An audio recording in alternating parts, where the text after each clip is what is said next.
এই সরকারকে চিনে না, তারা লাকি আক্তারকে চিনে না, তারা শেখ হাসিনাকেও চিনে না। তারা এখন নিজেদের যান বাঁচানোর জন্য ব্যস্ত। আপনারা চিন্তা করে দেখেন, আজকে আমরা এখানে হয়তো খুব কম মানুষ এসেছি। যখন গণজাগরণ মঞ্চ হয়েছিল, লক্ষ লক্ষ মানুষ বাস ভরে ভরে প্রতিটা জেলার থেকে মানুষ এসেছিল। এরা কি চেয়েছিল? বিচার চেয়েছিল? এরা কেউ বিচার চায়নি। এরা চেয়েছিল ফাঁসি আর এক প্যাকেট তেহারি, এর থেকে বেশি আর কিছু চায়নি। চিন্তা করে দেখেন, কত কম খরচের মধ্যে কত বড় একটা অপরাধ হয়ে গেল। কতগুলো মানুষ জান হারালো, কতগুলো মানুষ তাদের পরিবারের থেকে বিচ্ছিন্ন হয়ে গেল, কতগুলি পরিবার ধ্বংস হয়ে গেল।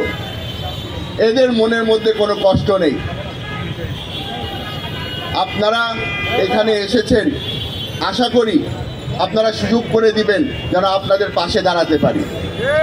এইখানে কিছু কিছু সিদ্ধান্ত অনেক বড় বড় নেতারা নিচ্ছে, যারা অনেক ধরনের নাম, অনেক ধরনের পরিচয় দিয়ে আপনাদের সামনে আসছে।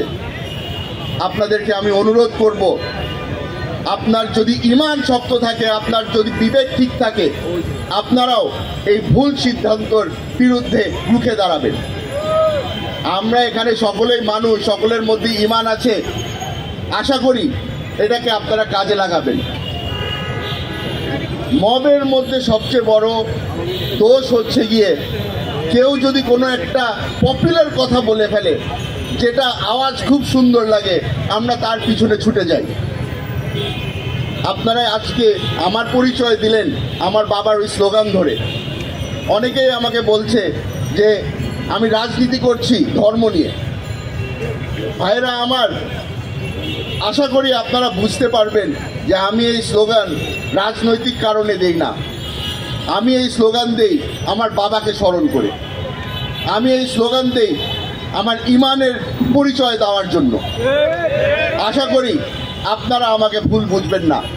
আশা করি আপনারা আমার পাশে থাকবেন আর আপনারা আমার সাথে একসাথে স্লোগান দেবেন, নারায়ে তাকবীর, নারায়ে তাকবীর, নারায়ে তাকবীর। ইনশাআল্লাহ আপনারা যখনই আমাকে দাওয়াত করবেন, আমাকে আপনাদের পাশে পাবেন। আসসালামু আলাইকুম।